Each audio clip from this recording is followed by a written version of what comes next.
Pick the Nintendo Shack and pray. Frederick from Fire Emblem Awakening says, yo.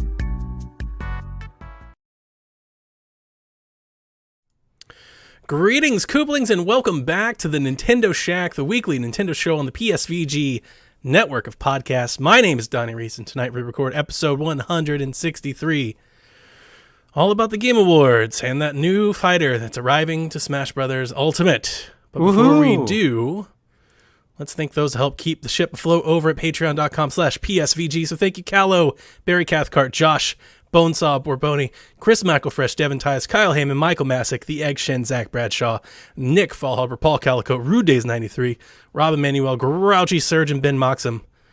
As I read this, one thing that dawned on me over Thanksgiving is I don't think I've updated our Patreon, tiers, like who's supporting at which level and everything. I think like since October. I think I'm just going to let it ride through December and come back in a new year in a new way.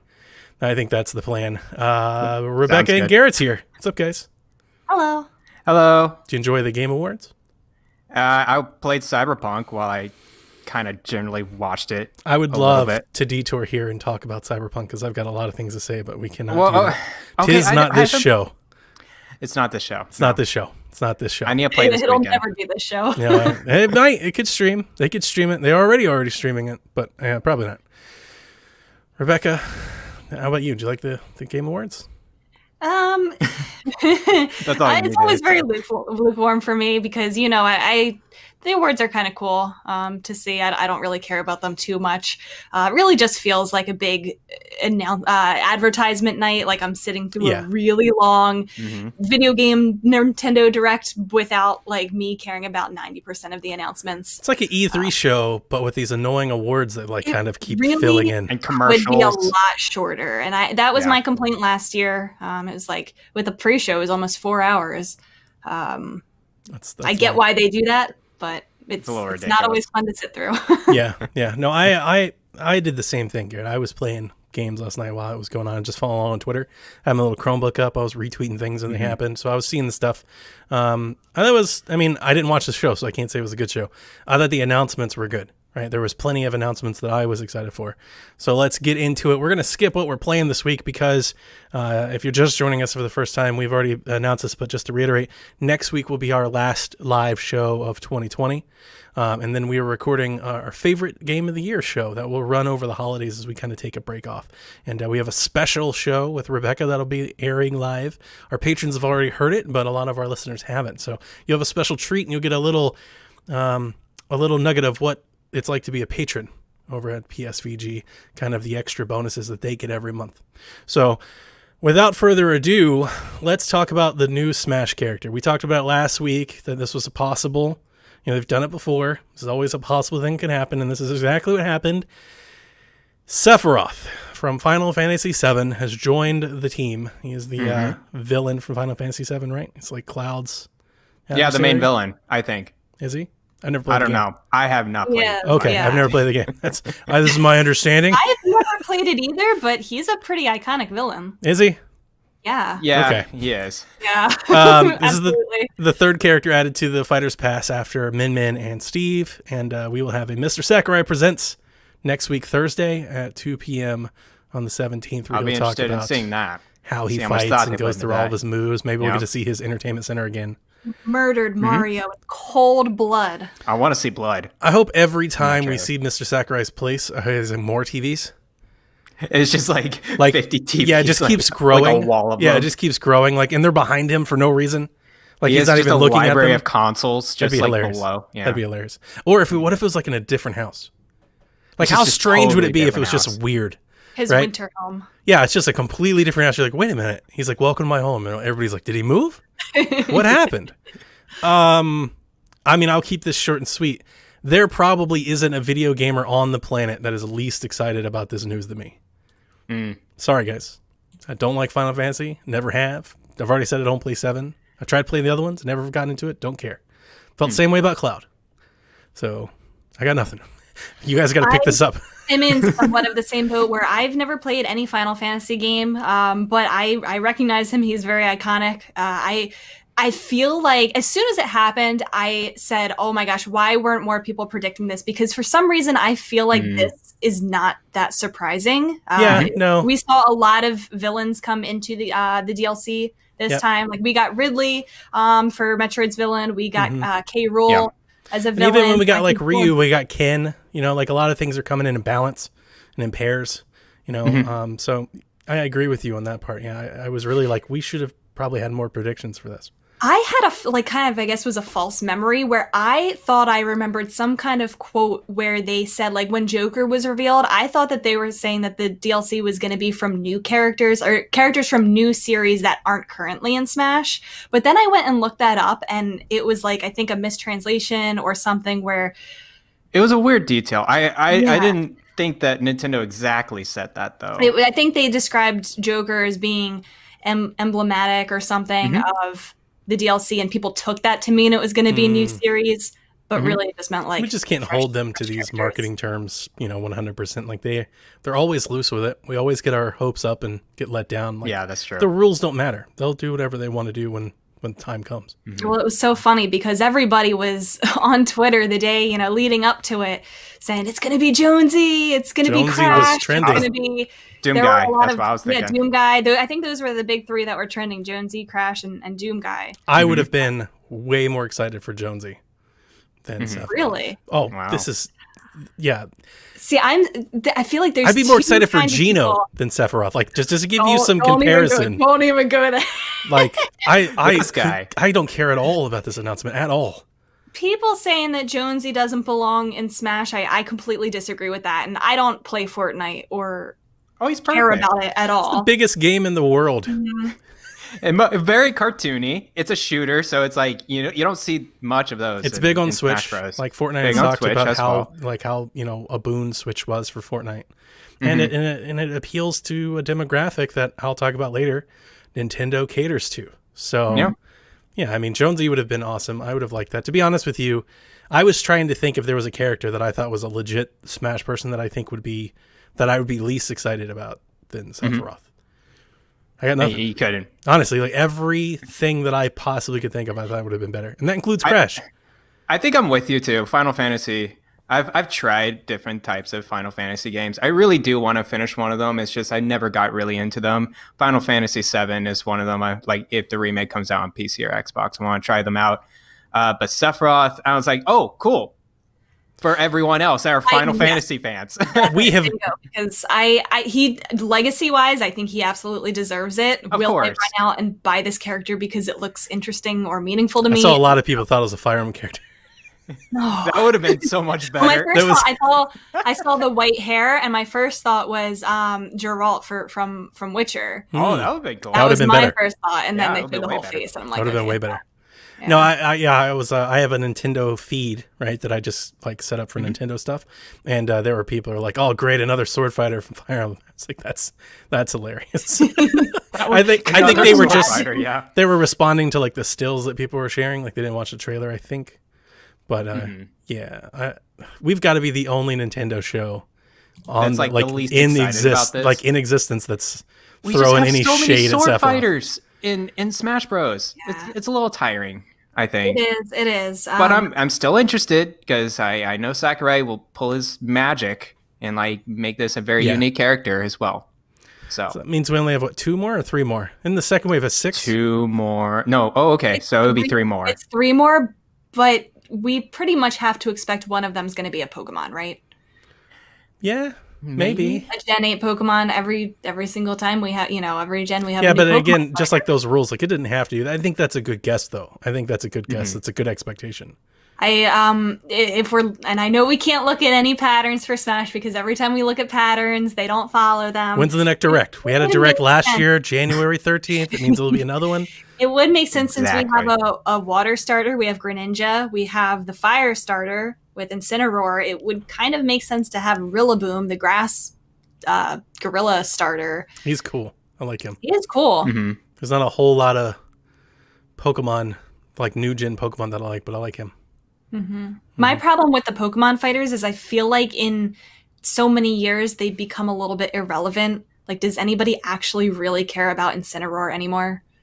No. Incineroar, not so much, but Greninja, Greninja at he's least pretty symbolic. he was a big deal because he was a big deal in the anime. That's true. And he's so cool. But nobody will care about Rillaboom or any other thing that they might. I forget cannot starters think these of days. One that they would pick Well, that is going to be relevant in 10 years from now. I don't want to say nobody would care. Pokemon's really popular, so I'm sure Yeah. somebody out there care. Like Jack, I think Jack would care. Yeah, But that's true. But will us podcasters, 20-year-olds with I'm a Switches? Pokemon fan. And I don't. Yeah, don't I am care. too, and I wouldn't. No, I would for some Pokemon, but none of the new ones. If Lycanroc got added, I would care. That'd be cool. See, to me, in my head, and I know this isn't a rule, but to me, Smash is the most iconic and legacy characters is who I think it should be. Yeah. And I don't think picking a starter every generation of Pokemon is a legacy pick. No, it has to be a symbolic Pokemon, I think. I mean, we got Mewtwo as well. So Blastoise.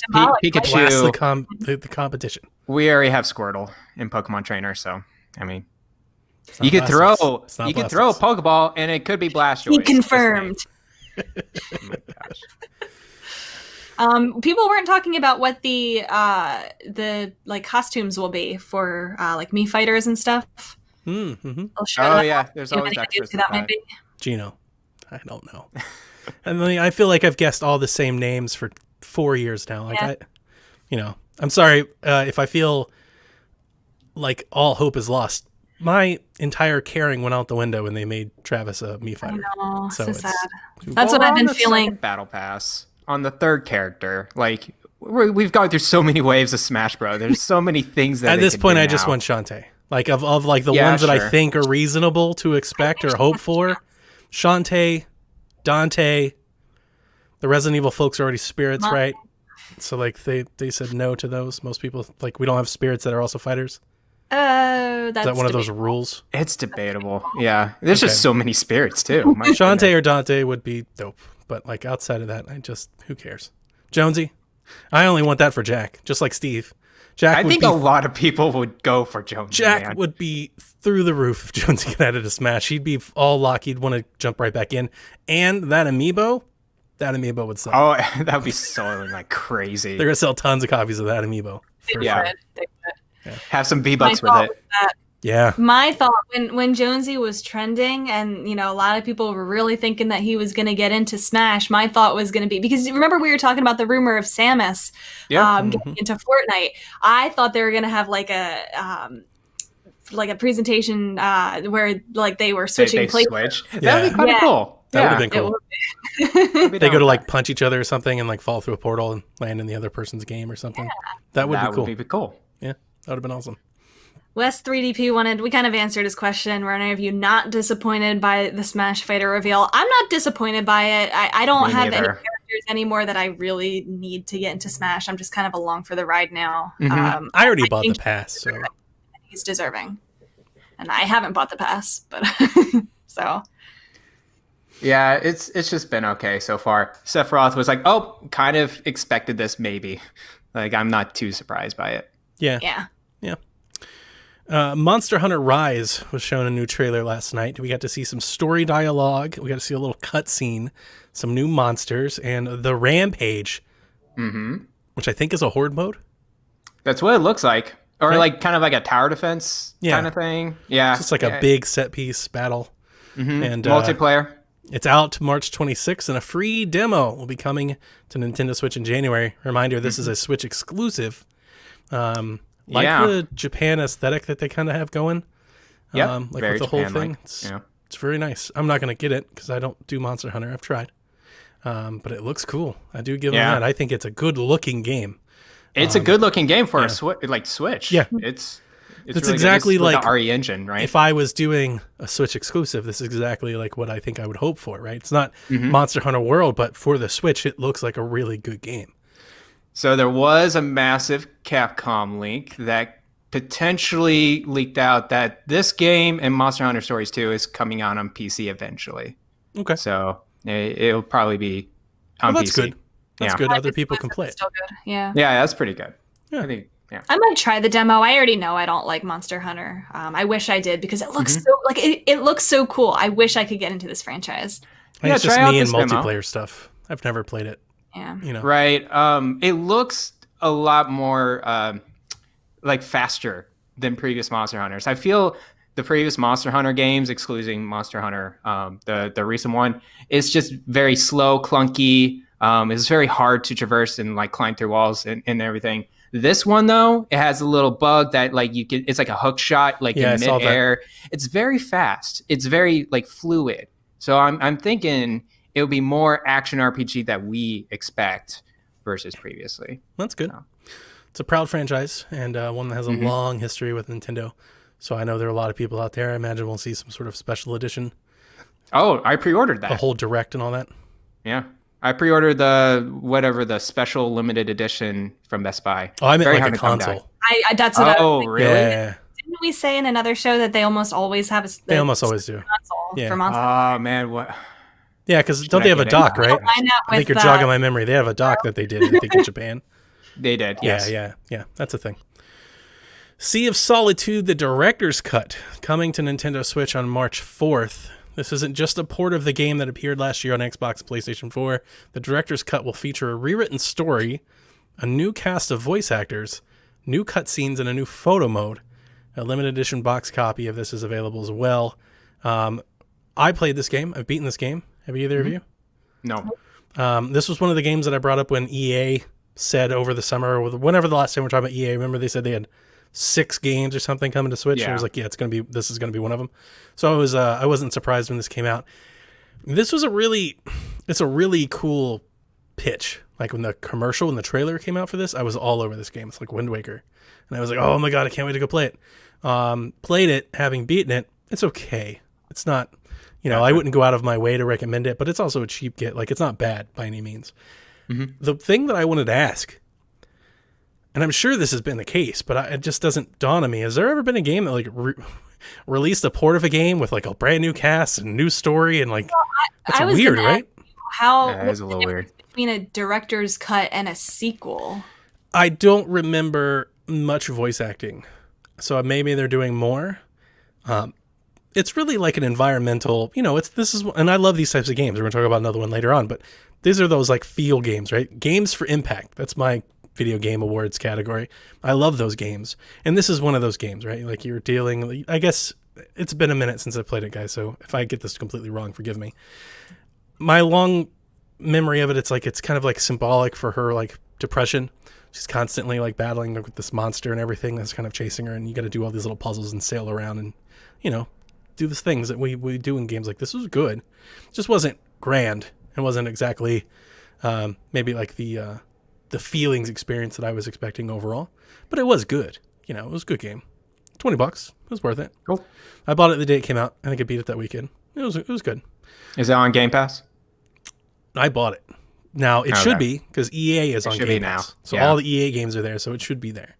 Sounds good. But I couldn't remember a game that like did so much work to a re-release. Yeah, other than Dragon Quest XI-S, right? They did new features with the Switch version, but not brand new cast and story. Like rewritten story. Like the rewritten story part, I'm like, is that like a little rewritten story, or is that like a big rewritten story? I feel like a director's cut, it would be like it kept most of it, but like here's some extra scenes included in the original, deleted scenes, but video game. Anyway, I hope it runs well on Switch. It should. It's cartoony. It should. New Super Lucky's Tale. That's another one that has done like a brand new good one. No, that is a good one. New Super Lucky's Tale is great. Old Super Lucky's Tale wasn't as good. Exactly. Yeah, no, that's a good one, Garrett. I like that. All right, I'm excited to talk to you about this one. The Shady Part of Me is a game that was announced last night, world premiere, and released right then and there. It's available everywhere. Shadow Drop. Yep, Shadow Is Drop. that what you're posting screenshots from? I am. Yeah, it looks cool. Rebecca, it's real good. I like it. It's been a minute since I've gotten into like an indie game. 30 minutes of this, I was like, it's happening. It's happening. It's so funny because we're preparing to do our favorite games of the year. And one of the things that I was going to bring to that conversation is how much less the indies are doing it for me this year compared to last year. That's what I was thinking too. Yeah. I feel like I haven't either played as many or just wasn't I impressed. They haven't weren't touched as much. good. Yeah. This one's good. This is mandatory stuff. Everybody go play it. You'll switch between 2D, 3D. I'm going to read some of the stuff and then I'll tell you about my experience. You get to rewind time, solve puzzles to break the dream. As a little girl in her shadow, you overcome emotional struggles through surreal dreamscapes across a touching narrative filled with twists and surprises. It's on sale right now for a launch discount. It's like $13 and a quarter, I think. How much puzzle is it? Is that like most of what it is? Okay, so we have had shadowy puzzle games for a long time, right? Like we got like Limbo, Contrast. That's what I was thinking. This game reminds me a lot of Contrast. The difference is, and I've only played it for about an hour, so we'll see, right? I haven't beat it. We'll see. But my 1 hour into it, like my first impression, this is better than those. And that's saying a lot. I like Limbo, but I would prefer to play something like this. There are puzzles. So far, they're light. You know, like you pull a crank to, you know, move a platform or cover something. So the basic mechanics are you've got the girl who can't walk into like the light, and then you have like her shadow, right? And they can both move independent of each other, and you got to use each other to get the thing that I love about this game, though, is as you are doing the platforming and walking across the level, the story is being told to you kind of like in real time. Not like it's like as you move across platforms, like little words will start to write on the screen, or they'll start to appear in the shadow, or you'll hear a voice, like a narrator will say something, or you'll get like a little blurb that kind of floats across the screen. And the visuals are beautiful. It is a gorgeous game for a game that doesn't have a lot of color. So much, like it's a lot of, you know, it's like Contrast, right? It's a lot of muted monochrome. It's like shades of color. It's not color. It's not, you know, it's black, it's brown, you know, white, you know, that type of stuff. It's gorgeous. A lot of what you're saying does remind me of Limbo, which I played recently. Yeah. No, Limbo's a good simple puzzles. I like simple puzzles like that. It feels like Limbo when you're playing. Like mechanically, very Limbo. Okay. But story-wise, in my opinion, so much better because it's right. I want to play that. That's word. It's got all the feels. Like this has got real feels into it. Like I was 30 minutes in, I was like, I'm so invested in this little girl. Like I can't wait to get her, you know, to the end. And like there were some cutscenes. I don't want to spoil it, but there was like some cutscenes with all this like little kid picture book animation that's going on. That's really good looking and impressive. And I'm really digging it. Like I said, this year indies haven't been doing it for me. An hour into this game, I can't wait to play it more. I might pick that up over like around Christmas. What's on sale now? So you save yourself. I think I might pick it up. Buy it and then play it then. I don't think it's that expensive. I don't remember what the original price was. I think it's like $15. It might be $14.99. And now you can get it for like $13 if you buy it right away. Yeah, I use coins, so I got it for like $11. For $11 might be one of the best $11 purchases I've made all year. I don't remember this trailer from last night, so I'm glad that you're talking about this. It's so good. And one of the things I like about it, right, when you're playing the girl's shadow, so you'll be running along like the platform of the shadows on the wall, and then like you will try to explain it to you. You'll be running, and then like the wall will bend, and then you'll start going down like a 3D corridor. And like as you kind of transfer from this 2D flat to like this 3D type of style, it's just really impressive.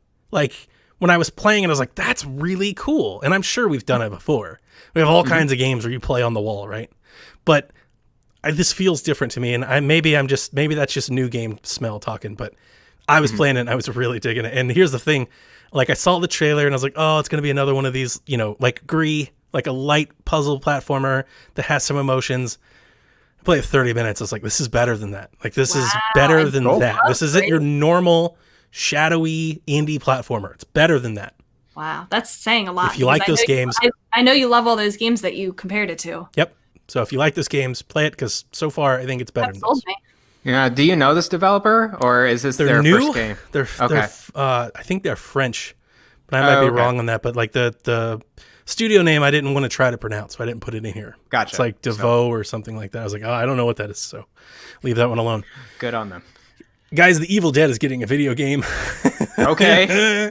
What is this? Oh man, this is awesome. This is what this is. Okay. You'll be able to join teams of 4, multiplayer only. You can play co-op or you can play player versus player, where you get to go back, Ash, right? Bruce Campbell, Evil Dead, and you go back and you've got to like escape, right? I wrote down the stuff here. What do they have?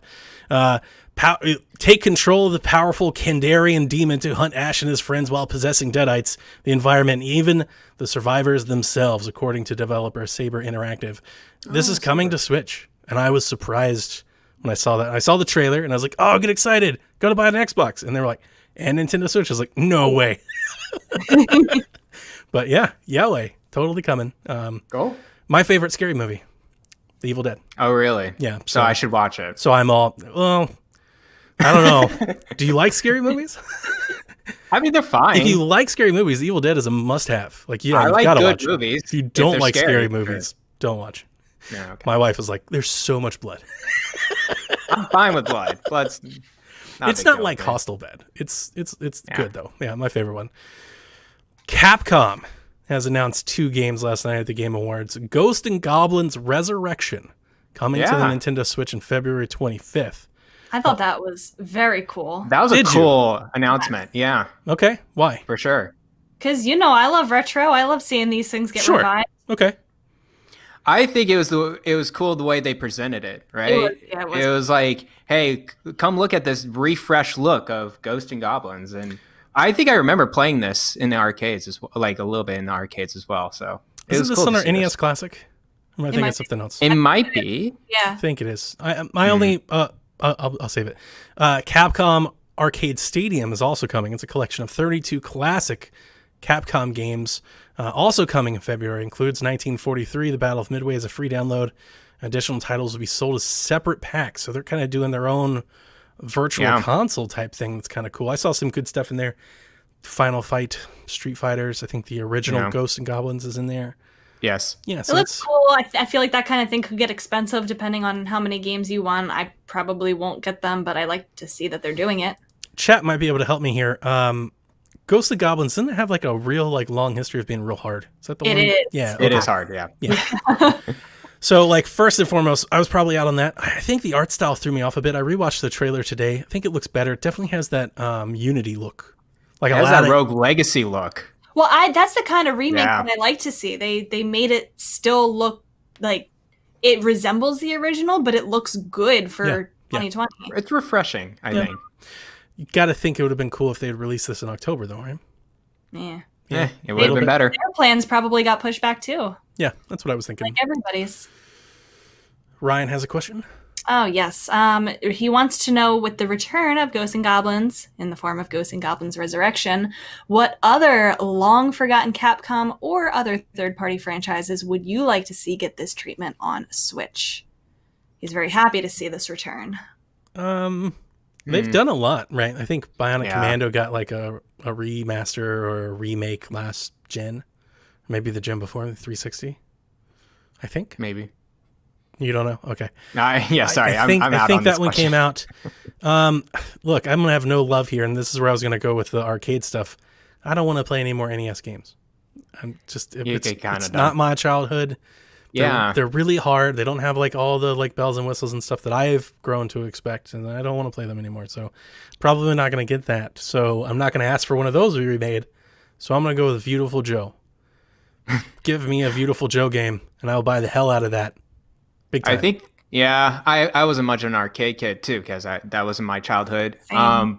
I think the most arcade game I've played actually is the Galaga. So if they just did some sort of remix with that, Just a I'm new sure they Galaga have would be cool. a new Galaga. Yeah. Exactly. Yeah. That'd Same be awesome. type of 8-bit art style. Like I like that type of stuff. So Me too. Like anything for this, that I like how they're doing it with, the original 8-bit, like the whole sprite work I'm really a fan of. So I like to see that sort of thing. Doesn't Capcom do, I know it's not arcade, but they do a lot of this, remastering of, like they have the Mega Mans they keep redoing. Mm-hmm. they do refresh a lot of their old, IP. Yeah, their old libraries. Yeah. Don't they want a lot of folks want the Battle Network games? Those are the ones of the Mega Mans that didn't come over yet? Right. Yes. Yeah. Yeah. I don't have do- that I don't on do my Mega Man either. Retroid Pocket 2. And Dino it's really Crisis. cool. Dino Crisis, yeah. It doesn't fit that 8-bit, arcade style, but it is long forgotten, and it was an awesome game. Bring back Dino Crisis, you cowards. Disco Elysium is still coming to Nintendo Switch in the form of the final cut, which includes new quests and story bits that we can expect in the detective RPG, set to arrive on Nintendo Switch summer 2021, which will probably be 6 months after it arrives on PlayStation consoles in March. It looks like PlayStation has bought up some more exclusivity for their platform. I've been waiting to play this on Switch for a while. Has this been on your guys' radar?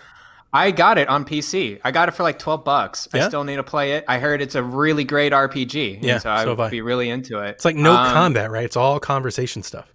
There is combat though. Oh, is there? There's turn-based combat, like Divinity.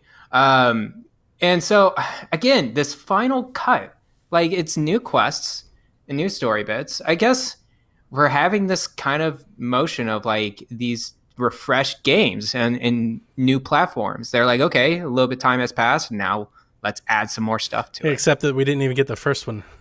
Yeah, that's like we didn't get the first one to get we the get director's the better cut. version. And that's weird for like Switch games. Like you have the better version now. And I'm like, okay, That works.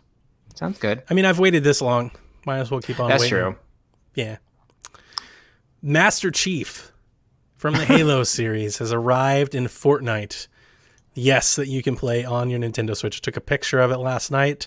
It's pretty cool. Chief's entire bundle costs 2,600 V-Bucks, which is about $20.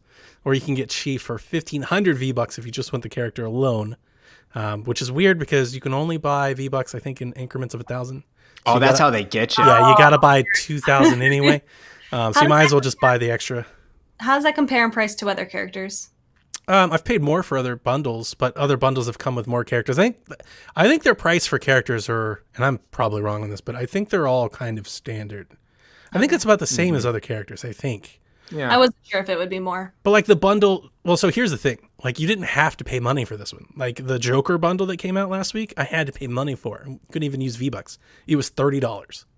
No V-Bucks for like just $30, $29.99. Can you get free V-Bucks? I'm not familiar with how it works. If you buy the battle pass and you complete tiers, you can earn V-Bucks.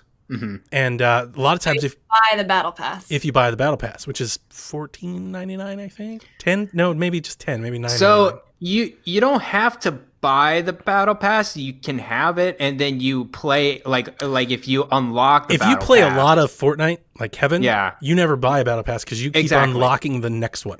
But you've got to complete like 90 tiers. You got to really play. It takes a while. Yeah, it does. I think Jack's only done it once, and Jack plays a lot. So that just shows you how much Kevin plays. If you're really hardcore into this, you could get him for free. I don't know for free, but yeah. And here's the other thing. A lot of times these characters are limited. You only have a few days to get them, and then they go away. So that's how they get you. Yeah, I don't know if is Kratos still available? I don't think so. Oh, I don't know. I didn't buy him, so I don't think so. Yeah. But Kratos was the same price, I think. So yeah, I think they all kind of like these special characters, like the Marvel characters and Batman and stuff. I think they all kind of come in at the same price, and they get a cool little animation. But it's cool. I mean, outside of that, you run around and play as Master Chief on your Switch. For a lot of people, I think that's a really that's kind of cool. Yeah, that's a really cool deal. And part of me, and I said it in the Discord, but part of me wants to tell you, I don't know how Nintendo fans are gonna hear this, but Fortnite crushes Smash with these unveilings and like these reveals. Obviously, like they're getting all this licenses and stuff that cost lots of money, but I mean they're really, really cool. Imagine if we had Kratos and Master Chief in Smash. Yeah, exactly. That would be kind of cool, yeah. You know, or The Walking Dead or Batman, or like they just get like these incredible characters. I've bought Jack. I think we have about 20 characters or so that we've accumulated over the years. I don't buy everything, but like when we have these special characters, I try to throw them. Jack plays so much Fortnite that I don't mind throwing Fortnite $20, every so often. I kind of feel like wonder how much do you think you put into Fortnite now? Like probably a couple $100? $100, yeah. Yeah. And it's like over 4 years, Yeah. The thing is, you're casual about it too. Yeah. Okay. Yeah, $20 here, $20 there. I've put more money into Rock Band. Yeah, that's true. That's true.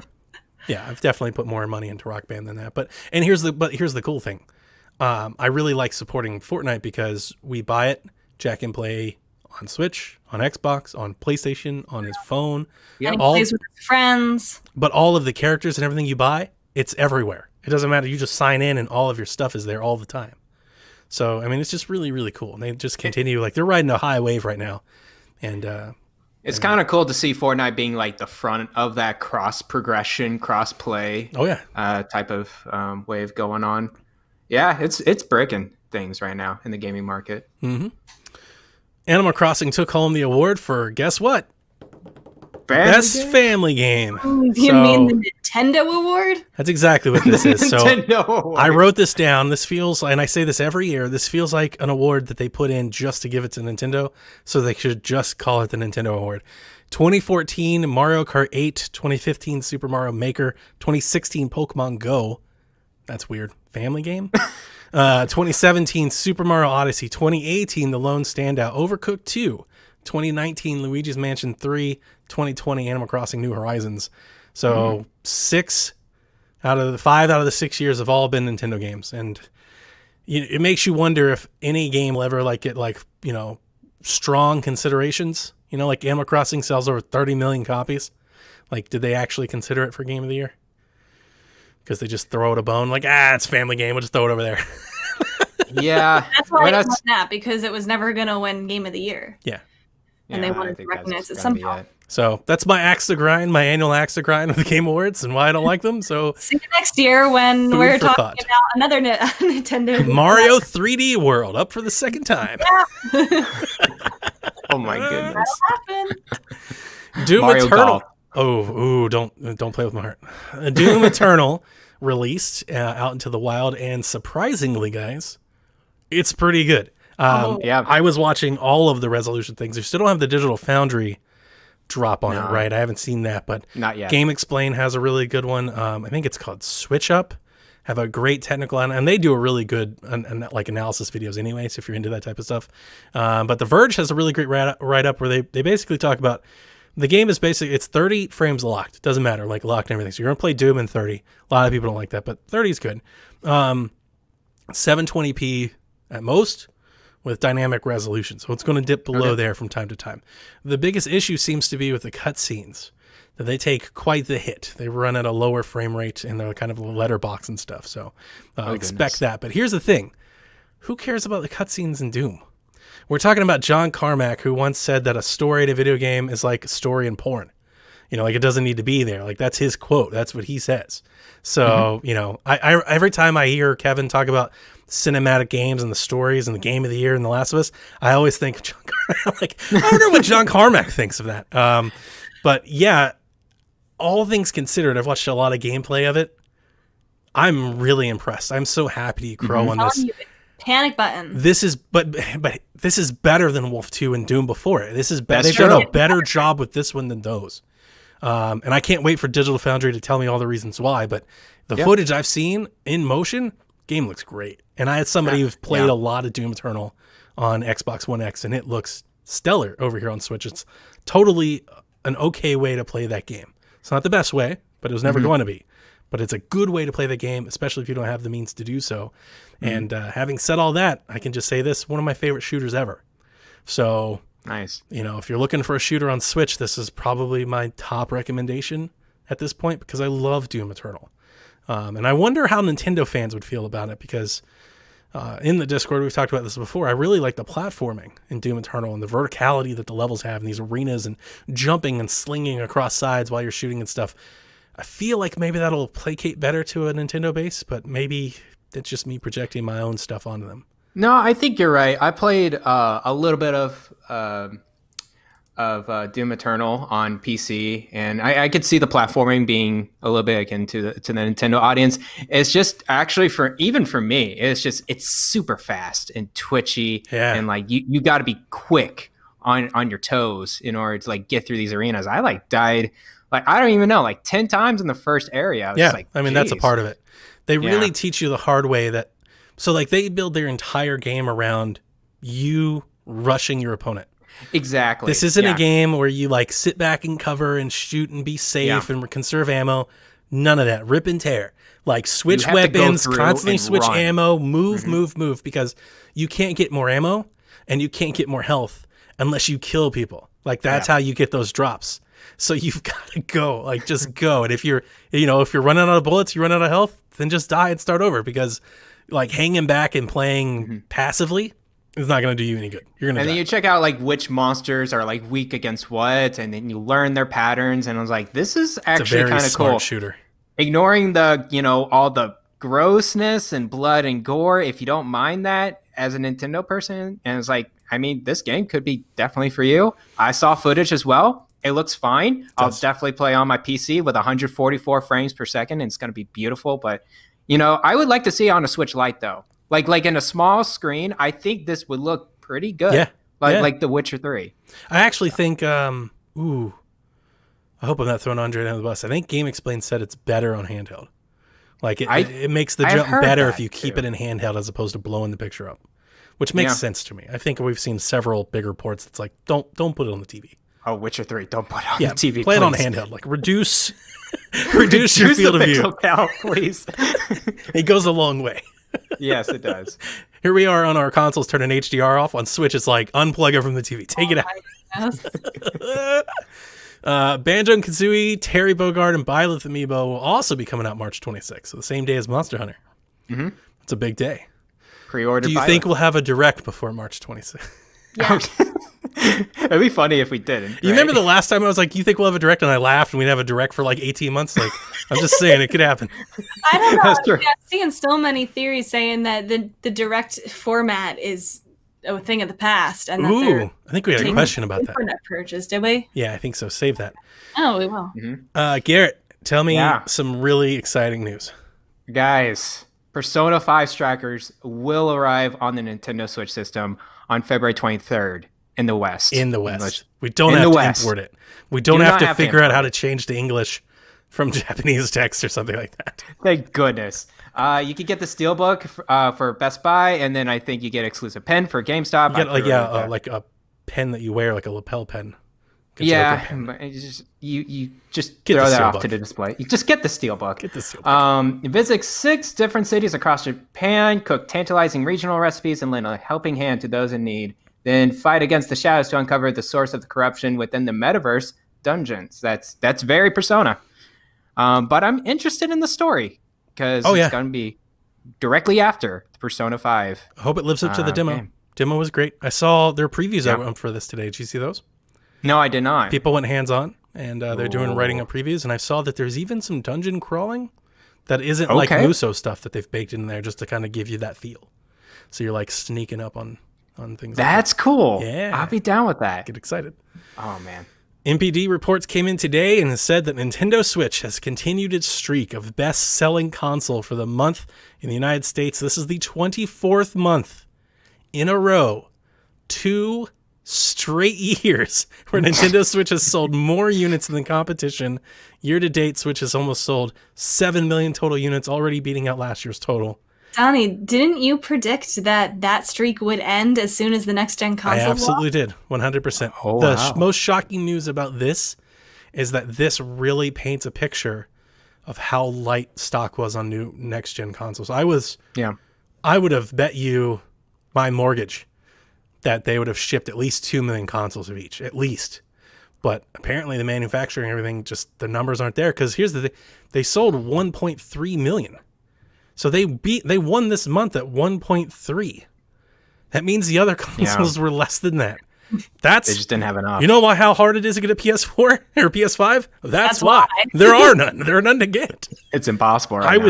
I was stunned. I was like, when this news came out, because it actually came out yesterday, and then more reporters came out and followed up on it today. Yesterday I was talking to Jeff Grubb, but I was like, this has got to be fake. Like, this can't be. This has got to be. Like sometimes they'll take these statistics, massage them to make them look away. I think PlayStation is doing that. They're like, we've had our best month ever. Yeah, you have in revenue. That's not profit, and that's not units sold. Right. That's because your box is $500 and you sold 1 million of them. It doesn't help, though, if it takes you 600 to make it.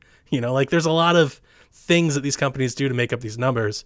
But it's impressive. I will 100%. Nintendo's not going to keep this up for long. The new consoles have all the demand. That's proven. They're sold out. You can't find one. The Switch Pro. There you go. Until they announce the Switch Pro. That could do it. That will help them stay competitive, for sure. That's why they should do it. And I hope they do it. I believe they'll do it. Switch is just so successful. Yeah, I mean, they're crushing it. And there's the other thing is, revenue. I think all right, you shouldn't care, right? We talk about this on the show because it's news. It's newsworthy, but you shouldn't care. If you are one of these people that care about, using this as like a way to argue for your box on Twitter, you should care about profit and not revenue and not units sold, right? Profit is what really matters. Like these companies aren't doing it for company. That doesn't matter to us. Well, I mean, but the companies aren't doing it for MPD awards, right? The companies are doing it for money. And what's the best metric of money? Profit, not revenue and not units sold. So, and that I'm trying to make a Nintendo point here. Think of the profit margins on Switch when they sell 1.3 million. It's so high.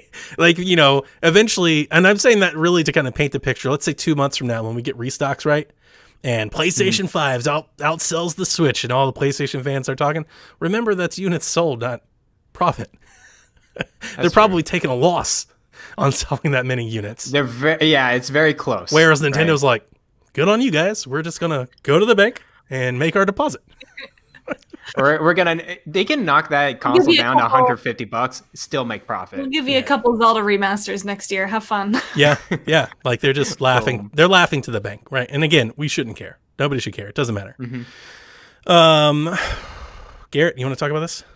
Yeah, it's been going on, recently for the past few weeks. Nintendo has been getting like a bad, not bad reputation, but just like it's definitely really, it's rubbing off the wrong way. So we've gotten this popular hashtag called #FreeMelee.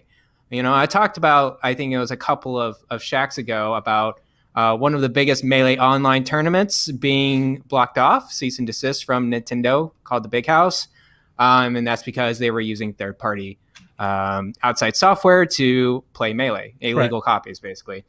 Well, recently Nintendo canceled a live stream event of the Splatoon 2 North American Open, so one of their own events, because a number of teams changed their names in support of the Melee community. So they named themselves Free Melee, and and if this event had gone on and Nintendo didn't do anything, nobody would really care. Yeah, I think nobody would be talking about it, but the fact they canceled it makes everybody talk about it. Because they didn't want and I get it, they didn't want their announcers saying, and Free Melee has taken over the power. But who are they really talking to? Like, I wouldn't have never heard that. Yeah. Like, Nintendo, hire us. We'll do your marketing. Like, it was the talk of Twitter. Yeah. It really was. If you go onto any of Nintendo's tweets, it's still all over their replies. Yeah, it's trending. I know there's a couple stories. We're not going to talk about them, but there's a couple stories that's kind of going against Nintendo's way. And here's the thing. I totally get why Nintendo's doing some of the stuff they're doing. Of course, they're protecting their own image. You have to do so. You've got to defend yourself, because if you don't defend yourself, then you can't say that you wanted to defend yourself in court. They have to, right? I don't know. Fans are like, "Why are you doing it?" They have to. It's just how corporations work. When you have corporations that make as much money as they do, and they have lawyers are going to tell you got to do it. Like, you got to do it. But at the same time, they're not doing themselves any favors. There's a right way to do it and a wrong way to do it. And right now, Nintendo seems to be doing it the wrong way. Yeah, especially to their closest Nintendo fans, right? It's not to the general audience. It's like, they're longtime fans that they're just kind of just shutting off. They're like, you know what? You're hurting our image. So, boom. Gotta remember they're corporations. It's not Reggie. Reggie's not over there. Doug Bowser's not over there. Like, we've got to cancel the tournament. Like, that's not how it is, right? It's not them. Yeah. It's their corporations, and they've got a lot of people that do this type of stuff. So, I mean, these things happen. We make noise, and then it goes away, and then it just goes back to normal, and we just keep buying their games. So. Yeah, I feel like this is a cycle that happens every once in a while anyway. Yeah. They did another YouTube music takedown, copyright strikes, which, again, they're in their right to do. Every time it happens, I bring up the fact that I would give so much money if they let us buy their songs. Like, give us, put them on streaming services or put them. Yeah. I could see Nintendo doing some kind of gimmicky, their own music streaming service. The Nintendo Creators Program. They would do that. Well, they tried, didn't they? Then they tried that with the YouTube thing. With content creators a couple years ago, they tried to do their own content thing where you could make content for them, but they monetized your channel. Yes, or something like and that. Most of it too. Yeah, and everybody quit. Again, there's a right way of doing it. There's a wrong way of doing it. And it seems like whoever's making these decisions over Nintendo, like, it needs to be a group decision. Like, somebody needs to get them in a room and be like. The problem that people have is that they're not offering another way to do this. They take down the ROMs, but they don't offer a way to get them. They take down the music. They don't offer another way to listen to it. So that's why people are doing this. Yeah. And people are going to keep doing it until they find an alternative way. Nintendo's in their right to do it. Yep. Just makes it hard, though. Just like they're going to come after anybody that ROMs their games, and like it's just going to continue to be a thing. They have to. They've got to defend themselves. Well, I got your ROMs, Nintendo. Right, but if they don't, then they can't. They can't sue you later for it. They got to. So that's true. Rebecca, hit us with those sweet, sweet questions. Absolutely. Delvin has a very good question. He wants to know, is there a character that could be introduced to Smash at this point that would be universally applauded? Oh my now, God. We know that you're never going to make every single person happy.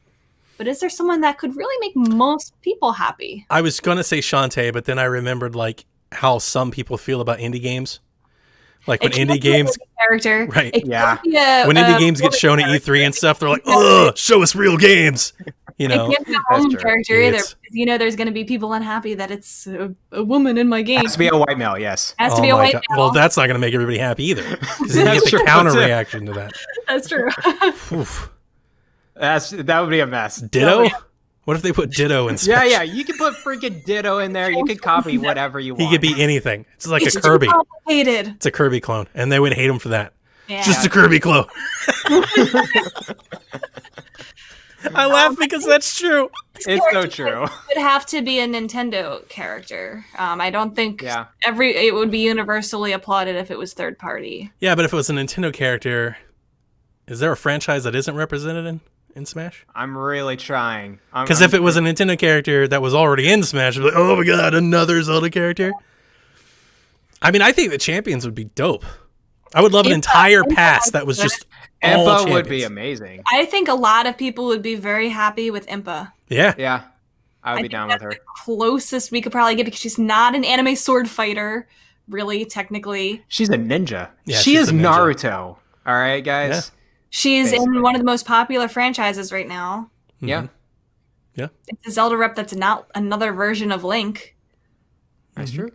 So I think that's the closest we're going to get, Delvin. My personal favorite, Dixie Kong. I feel like she would have a freaking cool move set. You know what? You know who Dixie Kong is? It's not a new character. We have Diddy Kong. That's what people would complain about. That's exactly what they would No, say. it's gonna be totally different. Okay. Doesn't matter. She You and has I a both ponytail. know. She could use that You and I as both a know. punch. Should be a shadow. None of this new stuff. People. Yeah. It would be hard. It would be very I mean, hard. that's just, in general, is there anything you can say on the internet that is universally beloved? No. Nothing. The sky is blue, isn't like, seriously, the world is flat. There's nothing at this point. There'll always be something for somebody. Kyle wants to know, he's still thinking about Samus making an appearance in Fortnite. If he said, That'd be cool. if she did instead of Master Chief or an addition, do you think the Fortnite community would even know who she is or where she's from? Absolutely. Absolutely. course. I know. Look, it's funny to take shots at Metroid. It is a series that doesn't sell as well as others, but that doesn't mean that it's not as known as well as others. I think Metroid, and we've talked about this, Metroid being like there's a reason it's called Metroidvania. I think that scares people off. I think that's not, I mean, how many Metroidvania sell 20 million copies? I think I hear the word Metroidvania. I don't think of Metroid. No, I know. Like I know. as the I'm first just saying, thing. but there's a reason why it's called a Metroidvania. The style of genre of the Metroid game, is yes. synonymous with that, right? If they made a first-person action Metroid game, I think we'd be talking about a completely different story. But they've never made that game. Right. He wants to know, would the hype be as exciting as Master Chief was? No. Master Chief is a much more iconic character than Samus Aran. I'm not as confident as you guys, as I don't think of the people like us know who she is. I don't think the general child or Jack teenage knows who Samus is. plays. Yeah, because Jack's aware He's a of Nintendo person. like he's Well, I know. into it. Like he's very aware and into the kind of stuff we're into. It wouldn't be as exciting as Master Chief, and people wouldn't know it as much as Master Chief. But to say that like more people would not know it than know it, I don't think is fair. I think when it comes to video games, people recognize Samus, even if it's, oh, that's that Nintendo character, because of Smash, because of Metroid, because of Metroid Prime, because of the memes, because of the talk. Like, Metroid is a thing. I think adults might, but I don't know if Kids? kids. people under 18 I think would. that's fair. That's fair. Maybe they don't. Honestly, guys, the first time I've introduced to Metroid was the original Super Smash Brothers. I think a lot of people were. Yeah. Yeah. Smash introduced me to Metroid too. And- But how many people know characters because they're in Smash? I mean, that's a part of I know a ton Samus's of history as characters well. because of that. That's true. I'm trying to think, like, if I asked More some of the- people might know Samus because of Smash than I was just actual gonna say that. Metroid. Yeah, exactly. I was going to say, if I were to ask the kids at my school, do you know who Samus from Metroid is? They might say she's a character in Smash Bros. It's a shame we've never got the shooter Metroid game that we deserve. It's a shame Metroid was never in like Splatoon. Like, there's so many things that you could do with Samus. She got a gunship car in Rocket League, which Yeah. was awesome. Cool. Yeah, like More stuff like that. Samus is one of those. Metroid is one of those franchises. Samus is one of those characters that has such a devout, strong fan base that in the moment there's any news, they will make waves. You will hear it. Like, they will make ripples. Like, it'll ripple across, the echo chamber. Because here's the thing. And I've said this before. I think the sales numbers show that the Nintendo core base doesn't wrap their arms around Samus as much as people would like to think they do. Yeah. But here's the thing, like, that hardcore gamer, they love Metroid games. And like, when a Metroid game gets announced, you're going to see Devin, who plays explicitly on PlayStation, go pick up a Metroid game. And there are people like him. It's not a lot of people, but there are people like him, and I think you'll find them. I think there's people playing on Xbox, there's people playing on PC, there's people playing on other consoles. Like, if they put Metroid Prime on PC, that would be a big deal. That would be A lot of people would buy that game. I would buy that game. Right. No joke. So yeah. I don't want to, and again, it's not Master Chief. Seldom, very few things are. But Samus in Fortnite would be a big deal. I hope they still do it. I don't think they are. It would definitely be noticed. I But it would would be a love big to deal. see them push her as one of the mascots of Nintendo, along with, like, we got Mario, Link, Pikachu. Yeah. Push Samus's She needs a face. shooter. She needs a little bit shooting more, yeah. game. And she's a great character. Yeah. Like, Imagine I if don't know. Control Backstory. was She's awesome. Metroid. Yeah. There's tons of games. I would prefer a first-person shooter, kind of like Halo. Like, if you booted up a first-person shooter with the beam cannon and like the visor, right? You want It's so Samus cool. in something that's not a Metroid game. It's not that I want it. It's that I think it would be. I think it would resonate more. It'd be more successful. It would. It's not that I want it. It would be. I'm gonna buy appropriate, I think. Metroid Prime 4. I already have. I love Metroid Prime. Don't get me wrong. I love Metroid Prime just the way it is. My GCU game sitting there pre-ordered. But what 17, Rebecca. But what we're talking about, right, is notoriety, popularity. It's never going to get there as it is because of the genre of the game that it is. I think that's proven. We got 35 years of data that proves it's never going to be it. How do you make it? Yeah. You got to do a different style of game. And what would be the easiest thing to do? A shooter. Doesn't have to be a shooter. Like I said, imagine Control, which is a third-person action game, right, where you float around and shoot stuff. If you did that as a Metroid game and it looked awesome, people would buy that up in droves. That would be a system seller. People that don't own Switches would get Switches to play that. But I definitely think it's the genre that kind of holds it back. I do. I think a 2D, like a really good new 2D Metroid game would also make some waves. I think that's another part of it. I think so. More people kind of wanted to go back to its roots than, more Metroid Prime. But I just think Metroid is an awesome character, and Nintendo just needs to push her a little bit more. Yeah. I mean, she's. I think everybody Pretty agrees symbolic. with that. Samus Yeah. is I dope. would love to see her be like a more prominent face for them. Yep. Steven wants to know, I'm curious if Garrett can break down how awesome the new Fire Emblem 30th Anniversary Edition is on tonight's show. Is it a must-own for Fire Emblem fans? Okay, guys, what I have right next to me, if you guys could see on the live stream, I do have the 30th Anniversary Edition of Fire Emblem. It's the first game, Shadow Dragon, and it is freaking awesome, actually. This is probably one of Nintendo's better limited edition games. God is like, no way. All right, you ready to go? Okay, I'm gonna first show. It is not it's a good. poster. All right. It's the Nintendo Power cover magazine. Where's up at the his front. pants? Well, there's his pants right there. I don't see them. Well, it's an early '90s He Japanese. looks like he cartoon. woke up at a sleepover. He has he's ready to go. Like his freaking PJs, okay? Tights. Yeah, well, you're gonna have to just deal with it, Rebecca. And then you got a little bit of a blurb, a counselor corner type of thing, and it's just one page. It's not like a full Nintendo Power magazine, but it does have some cool little tips and tricks in here in 2 different languages. So you got that. That is cool. I think it's cool.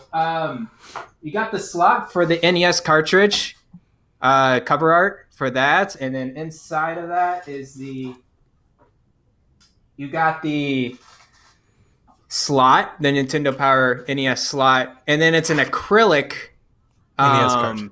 NES cart, and this thing's freaking heavy. That's so cool. I love how that looks. Yeah, and I think I can like break someone's head with this thing. It's super heavy. You're gonna drop it. Be careful. I started getting the FOMO as this game was released, and I started people getting pictures, and I was like, man, should I just go ahead and get it? It's like $50. Let's go ahead and get it.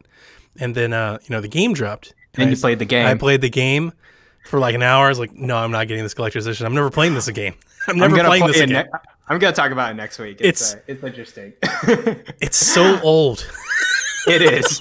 But you do get the instruction booklet with it, and I think in like several different languages. So if you want a little bit of help with that, you get the map as well. And then lastly, and I think this is the most important thing, it's the art book. Yeah, that's really nice. This art book cover is amazing, and then everything in it is like, it's not just the Shadow Dragon Fire Emblem character art, it's like the story behind it, and like goes through all the lore for you, and then it goes through pretty much every character art through every game up until now. Still should have put a cartridge in the collector's edition. They really should have. Do you really want to put a cartridge for that game? Yes, Donnie? I do. Yeah, it's the principle of the matter. They just sold you a box of swag. That's what collector's edition is. Right, but no game. It was a collector's edition of the game. I got the digital code. I can play it whenever I want. It's not the same. This character is pretty dope. The game, to be honest. But wouldn't you rather also have the game? Why are we looking at this an either or thing? Like, put the game in there. I have the digital code. Really, Donnie, like if I can get any collector's edition without the disc, give me the steelbook. Right, but it's give not me a a disc, digital it's code. a cartridge. Or whatever. Disc, No, cartridge, I want the box. whatever physical media. I want the box. I want the cartridge. I want to put it on my shelf with my other boxes. I would love a steelbook. It would be cool if they even did the case, even if it didn't have an actual cartridge physical game in it, just to have something for the shelf. Yeah. But honestly, the swag part of the Fire Emblem, I think this is one of the better ones. To be quite honest with you, I love this art book. It's one of the better ones. Well, there you have it, Steven. It's a must-own for Fire Emblem fans, I think, personally. I did not buy this for the game. I bought this for the franchise. No longer a Fire Emblem fan. The audience. Oh no! You've heard it here first, folks. Garrett, Fire Emblem fans, must have. I'm gatekeeping right now. I mean, look, I played it.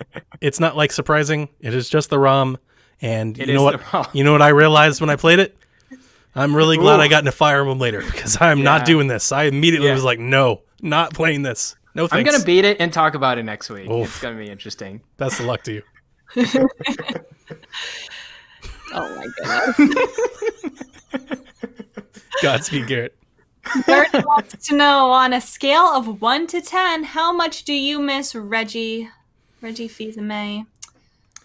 You know, I think I'm about a 6.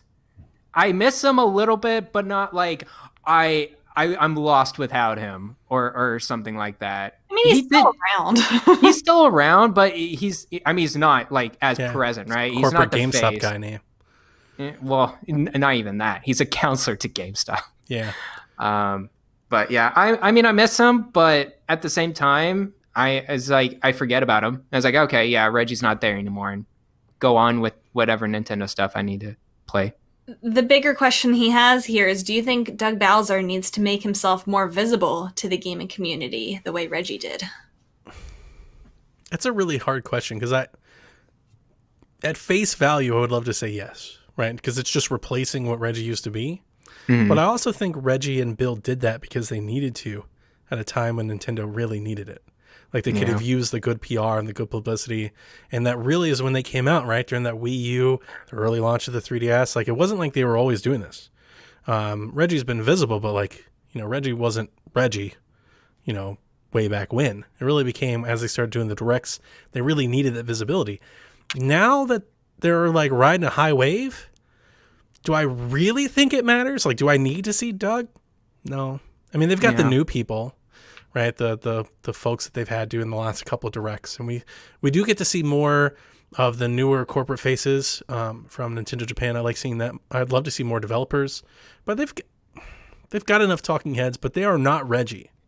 And I wouldn't go as far as saying that they're not Reggie. Reggie was endearing because I think there's always going to be a sentimental connection for us to Iwata and Reggie because of the Nintendo Direct and like how they found their way. The Nintendo Direct started off, they were like super corporate, and then they became like super fourth wall and cheesy, and then like always endeared all of us. And now they've kind of come back into like a nice balance of the two. Mm-hmm. So I agree with you that it's not needed, I think, at this time, but I miss it. I do miss it. Yeah. There was a lot of charm. There were a lot of like fun. Like it was just fun. Like the Reginator. The Regibot was the best. That was so cool. It was amazing. Jokes, in the Nintendo community. It's just fun. And I miss that fun aspect of it. Yeah. So you're right. It's not needed at all, but it would be very cool to see him do that. I'm not sure if that's Doug Bowser, but it would be cool if it was. Yeah. And, they do have the Doug Bowser moments with like a Bowser plush and thing. Like they try to make a pun here and there, but it's not the same. And I think what they're trying to do is get away from, Reggie was an important part of the company. And I don't think there was probably may not have been the best idea to put like your Nintendo head of America, like in directs and stuff like that. Like you have a marketing department. That's what they're supposed to do. So I don't know. I think it's still kind of like the face, though, of Nintendo of America, the same way that you've got like Phil Spencer and stuff like that. Even if he's not the marketing guy, he's still the one who's representing all of that. Sure. But I think the question now, I guess the question that I was posing is that a good idea? Because faces leave. I think we see this on PlayStation. They're like they're almost trying to become like face agnostic. It is the weirdest thing with PlayStation. Yeah, because they used to have Shu and everybody out in front, and now they've pulled everybody back. And to an extent, I actually think Nintendo has basically done the same thing. They're trying to do that too. We've had several directs that were kind of faceless.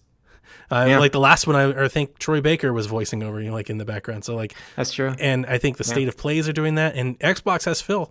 Like he's the one that's really out there, out in front. He's the face of that entire brand. But how common is that? And I think there's probably like a strategic move to not be so dependent on one person. Because like, what if Phil left? That'd be dire. That would be pretty dire. Like, oh my god, new face. Right, but that new face might be Don Matrick. It's like no. Let's not go back there. I think that's the point, right? I understand that everything you said is right, but look at all of the eggs that you put into that basket when that happens. I just miss the memes. Oh, of course. That Reginator thing was the best thing that entire year. Like, I will never not love that. I remember waking up, I think that, it was a surprise drop, right? Because it wasn't like a direct, it was a teaser for a direct, right? They were like, here are our plans for E3. And watching it with Jason, and I think I just watched it over and over and over again. I was like, this is the best thing in the world, because it was this important figurehead having fun with what he was doing, which we never get to see them do. They're always so polished and prepared. And again, Reggie's special in that way. And I think Iwata was too, because they were out in the forefront of doing that. Remember, these directs and things were years before everybody else jumped on the bandwagon. They got raked over the coals for even doing it. They're leaving E3. They don't want to compete anymore. Like, nobody holds any of those journalists to those opinions today, and they really should, because they raked Nintendo over the coals for that when it happened. Just raked him. And now everybody does it. It's just, and now Nintendo's not, because everybody else is. Yeah. Good point. Oh boy. Is it Ante? Since all that was really shown for Switch was Mario nearly dying again and Gollum's Resurrection. We talked about all the things that are coming to Switch. Do you think we will continue next year with a direct, whether it be general, mini, partner showcase, or indie world, or do you think there will be a new form of announcements yet again? I'm actually want to hear more from you on this one, Rebecca. I hope they do. It would be so hype if, come January we get, and tune in on Thursday for a, 20-minute Nintendo Direct or 40-minute Nintendo Direct, just to kind of bring things back to the familiarity. 2020 has been like a whirlwind of mess. It would be very comforting to have that happen again. But it does seem like they're taking a different approach with it, that there might be better ways for them to announce things, drop things here and there, instead of, kind of putting everything into one stage and then having things get lost in the mix, which I think tends to happen a lot with directs, giving it its own announcement, like just pushing it on Twitter and YouTube one day and kind of having that be the highlight of the week instead of having it in a mix of some things that are way more exciting. I went and looked this up because there was a period this year. Didn't we get like 5 directs in a row in like 6 weeks? And I know that there were like minis and like focus on different things, but like different variations, yes. But like we got like an indie one, and then we got like a Mario, the 35th in it, like the Mario All Stars one. None of them were directs, but they were. But wasn't one forms. of them? Wasn't like the partner I think showcase was like a general direct? Yeah. This year? Was it the one with Ori? That was a partner. No, that was not a partner showcase. That was a general direct year, because I remember the partner showcase. I thought it was. I know one of the partner showcases was really good, and we were like, "This felt like a direct again." And I know it wasn't called a direct, but it was a direct, right? It was the same thing. It was basically it. Yeah. I know there was at least one that we came on and we were like, "This was awesome." This was great. I don't remember the announcements in that one. Becca, I can hear you. Yeah, I don't know why it's a mute or whatever. There we go. Sorry. There we go. I thought I muted myself. I'm looking it up. Okay. Okay. I'll answer the question. I do think I think Nintendo has proven that they can just tweet out anything they want at any time. Yeah. And it'll get just as much coverage as anything else. And in a lighter release year, it really helped them spread out announcements that they could kind of just be so guerrilla about it. But I like the directs. I don't see a reason. The reason I wanted you to go first and ask Rebecca is, I know that I've seen people say that like Nintendo's not doing it anymore.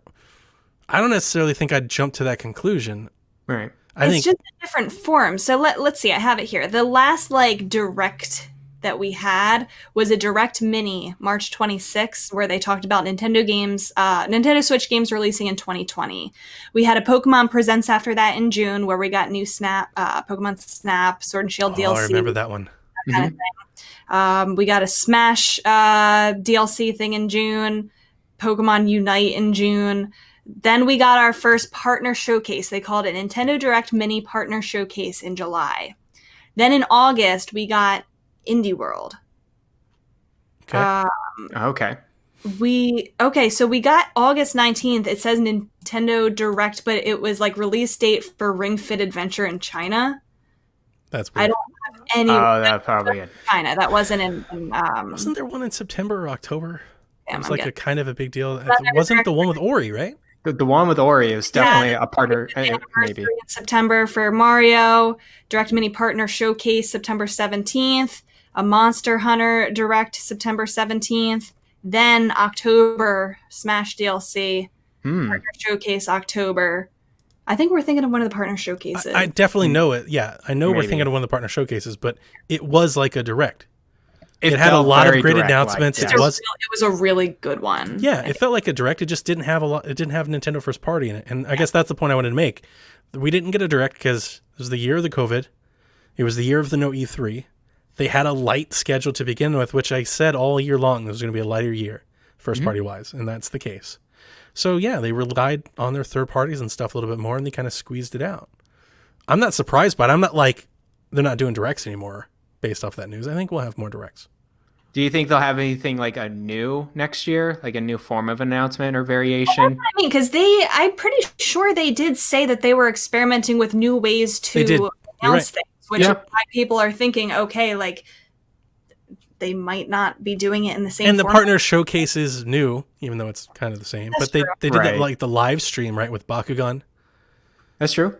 Right. They did that in, I forgot. It was Paper Mario. Yeah. At the same time as well. They didn't have to do it that way, but I think they were better for it because a lot of those announcements would have got lost in the mix if they had mixed it with Mario 3D All-Stars and whatever else, Paper Mario that they had this year and things like that. Maybe you're right. I think that's what they're going to do next year is they're going to be very strategic about their releases and what games they think that's not going to shine in directs and showcases, they're going to shadow drop. Or games that deserve a shadow drop or a tweet or a YouTube video, that's what they're going to do. But yeah, they're not going to shy away from the showcases or the directs because we're all excited about it and we'll talk about it and I was it'll gonna be say, a buzz. you remember with Grub, when we had Grub on, we talked about this a little bit. Like the directs, I don't think for the fans, for the Nintendo fans on Twitter that are, predicting when the next one is or counting when the last one was and all that, they don't realize how hard it is to put together because they think if they're just placing together trailers in Photoshop. They're not. There's a lot of deals that get made and, Nintendo likes to make these deals in person.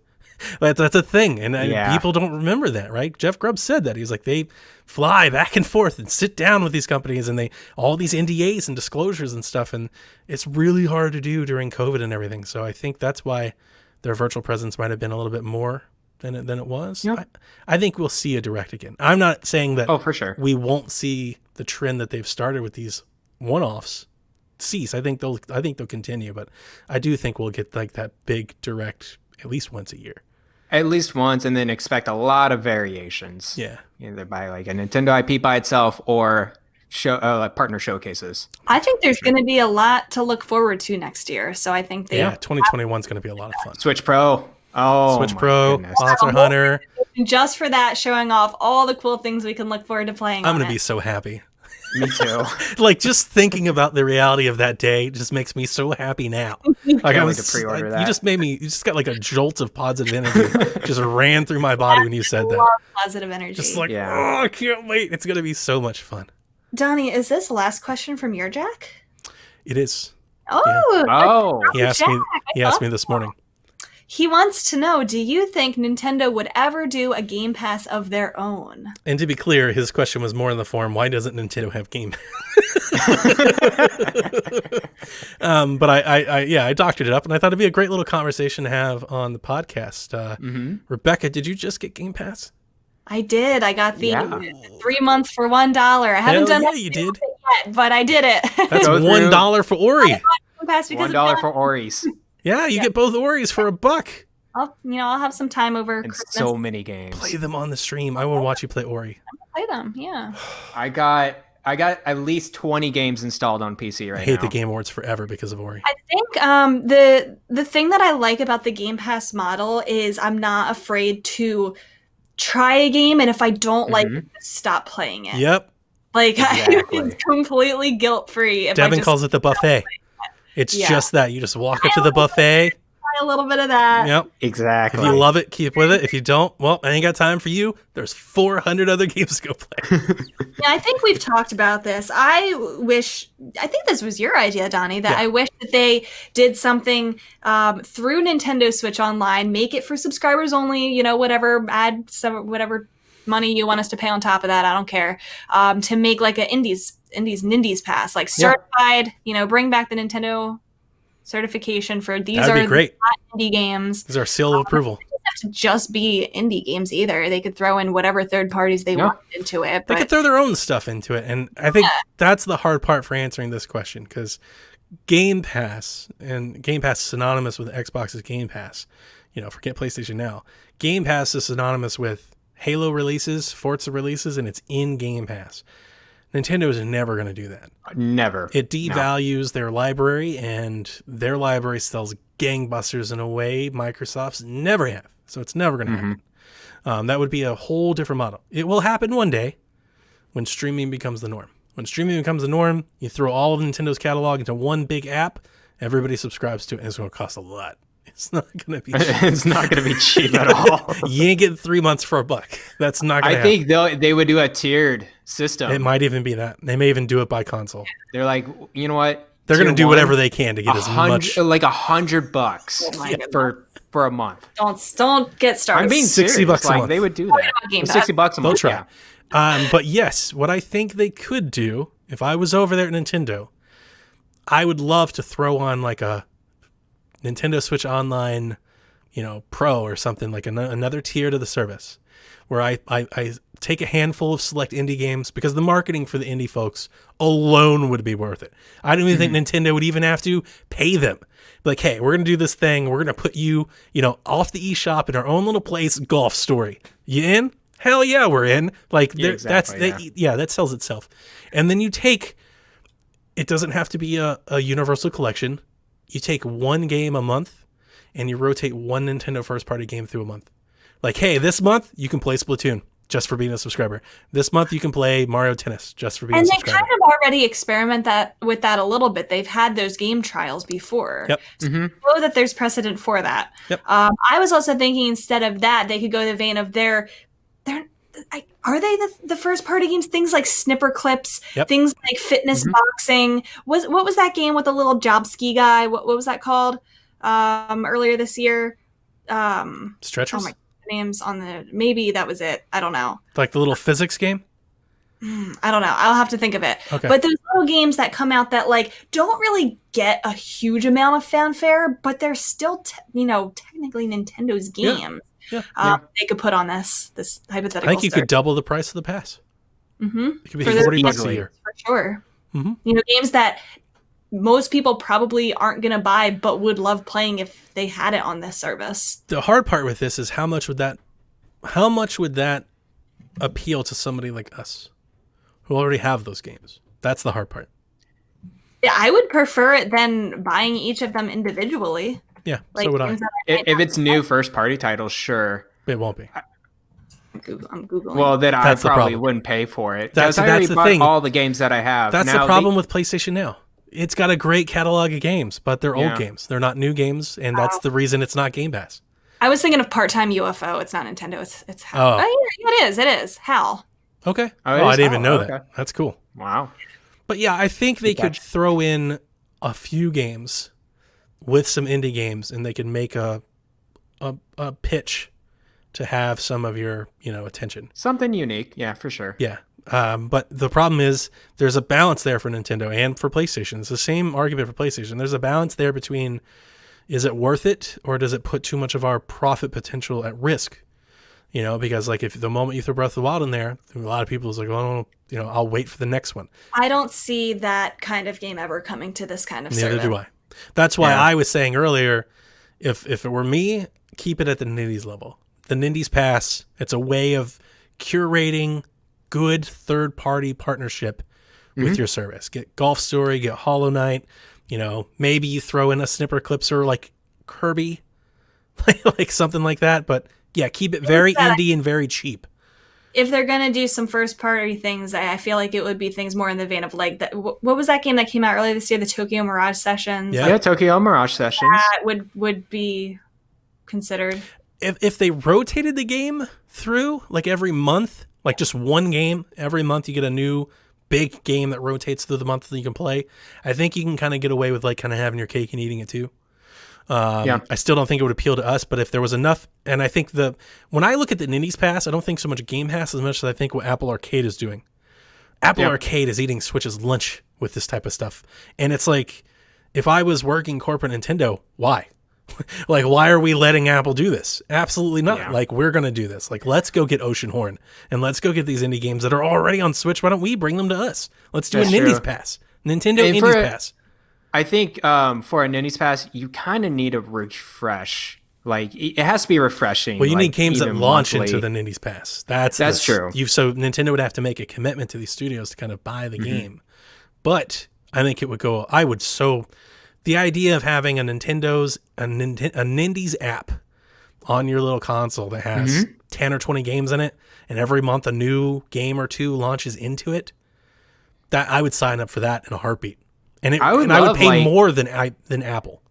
Yeah, I would love to have that, and also within the app, an indie store where they just they're featuring their games. Yeah. Hey, this game is about to leave, but we'll put it at a 20% off. Or these are the featured releases of Nindies coming out. Here comes the new game from Image and Form, and here's a discount on the previous Image and Form games that are here. Exactly. You could do all kinds of cool stuff like that. Get it out of the eShop. And again, I don't think it would cost Nintendo a whole lot of money, because I think for these creators to be associated with Nintendo like that is a big value in its own right. They already do things on the eShop for these, smaller companies where if you have bought one of their game, their other ones are 20% off or whatever. Do things like that. Think about if you got exclusive deals for being a subscriber. Like the Nintendo's and Indies Pass is $14.99 a month. You get one new game every month, plus a collection of these 10, 20 other games, and exclusive discounts on these indie devs. Right. Also, I think with the store right now, and this is my personal opinion, it's crap. It really garbage. is. It's terrible to look at indie games. Like we try to look at deals. You're only looking at games that are like $2 or just like and you a bunch don't of random. Quality is Am I the only person that doesn't do that? I don't go to any of that. I go to. I go through the store. I have to. Like if I want to. I shop on the website. I go through. I go to the website. I either website. see like new releases because I'm going there for something, or I type in the game that I'm looking for. But I use the website online. I never go to the Switch store anymore. I think a general customer would go to. No, I definitely agree with you. Yeah, I'm just asking us three. I do. Okay. I go to the Switch store. Wow. All the time. I'd push you the other way. I think you'll find a better experience on the web. Well, I mean, I do both. In order for this Nindies Game Pass to be good, to be anything of value, it wouldn't. You can't just throw whatever crap indies onto it. It would have to be curated. Yes. Very, very curated. Yep, exactly. I would keep the library small. 20, 25 keep it tops. slim. Yeah. And as a game comes in, game leaves. Keep it real nice. I don't like the idea of them leaving. I like them being in there. We'll keep it in a store. You can have more than 20, there's more than 20 high quality indie games on Switch. That's a good point. At least 50, I love the idea of it being like a super curated type, like this is the best. Because I feel like really every do like week that. there's like 20 indie games that go into that store and just you never see them until they're 2 cents. I don't disagree with having more games, but I would love the idea of there not being as many games or them rotating out just to keep it nice and hundreds. Yeah, and just keep it nice and clean and concise. It would have to be good, I don't like the idea of games leaving. I don't like that pressure. I don't like it on Netflix. I don't like anything like that because you start to enjoy something and then it's gone. Yeah, well, that's kind of I don't like it. I'm sorry. Yeah, that's how they do subscriptions. I feel like with Nintendo too, the company that I know, it's like I think they want to be a little curated versus Steam. I mean, we're just talking about the people Store. that are delisting 18 games on March 31st. Yeah, that's true. Like they're dropping games for Pete's sake. Yeah, so I don't know. Yeah, and I think that's part of the subscription deal. That's kind of part of why it makes it work. It's because you're not tied to them forever. Because like if you're just going to have them for indefinitely, then you have to pay for that. Yeah, like you have to go to Hollow Knight and give them all the money they could potentially make. Having it rotate in and out, you're a little more flexible with your pricing. Yeah. But I think $14.99, you get a new indie game a month, like a featured indie game, like you're promised at least one indie game a month, like Games of Gold, right? One indie game a month will launch in. We have, 20 other ones that are here, and you get 20% off featured independent developer partnerships. Exactly. You get 20% off every Image and Foreign game. Because that's the thing, if they rotate out, but you get a discount if you want to buy and own it, that's not so bad. Yeah. It's making them more money because then I'm buying a game that I was never going to buy before. Mm-hmm. And you get to try a game that you may not buy. Like there may be an indie game that comes out and you're like, I don't know if that's for me. But if it launched into the Indie Pass, you'd be like, well, I guess I'm going to try it. I never would have ended up buying the Red Lantern in that case if I had tried it first. That's true. I still haven't gone back to that. I might. Is it too late, do you think, to ask them for a return? Yeah. You have to ask it before you boot it up. Yep. Really? They don't do it like on the Xbox. You have like a certain amount of time you can play I it. played it for 20 minutes and I hated it, and I'm never going to go back to it. The huge disappointment in it, like major disappointment. We look forward to that game all year long. We talked about the Red I Lantern. most anticipated for a long time. And that you guys just shut it down. You And I was swing like, and a miss. oh boy. Oh yeah, I played it. That first hour, I was like, this is no motivation to it. It's boring. It's not Oh good. man. It's not good. So sad. It is sad. Good question, Jack. Get the shady part of me. Game's awesome. Yeah, I'm gonna. Okay, I'll check it out. I like it a lot. I can't wait to play it. And that's it. That's gonna do it for us, right? Oh, look at that, an hour 30. We were good. All right. Again, final time next week. Final Shack of the year, live here. We're gonna talk about I don't know what we're gonna talk about. Games we're playing, right? Yeah, you're gonna talk about Fire Emblem. I'm going to talk about Phoenix Rising. I played a lot of Phoenix Rising, and I want to talk about how it compares to Breath of the Wild and stuff like that. Oh, now I remember. Age of Calamity spoilers. Yes. We're going to do a little spoiler discussion. Talk about the ending and the story and what we think about it and all that. We will tell everybody and warn you if you don't want them, don't have to have them. But that's the plan for next week. And then we're taking a Christmas vacation. We're going to be off for a couple weeks, but you will have content hit the feed. Don't fret. We're not going to leave you hanging over the holidays. Again, Rebecca's DLC that patrons get will roll out, as well as our favorite games of the year conversation. Kind of give you hopefully some things to buy over the holidays as you get your gift cards and all that cool stuff. So until then, good night, Kooplings. Bye-bye.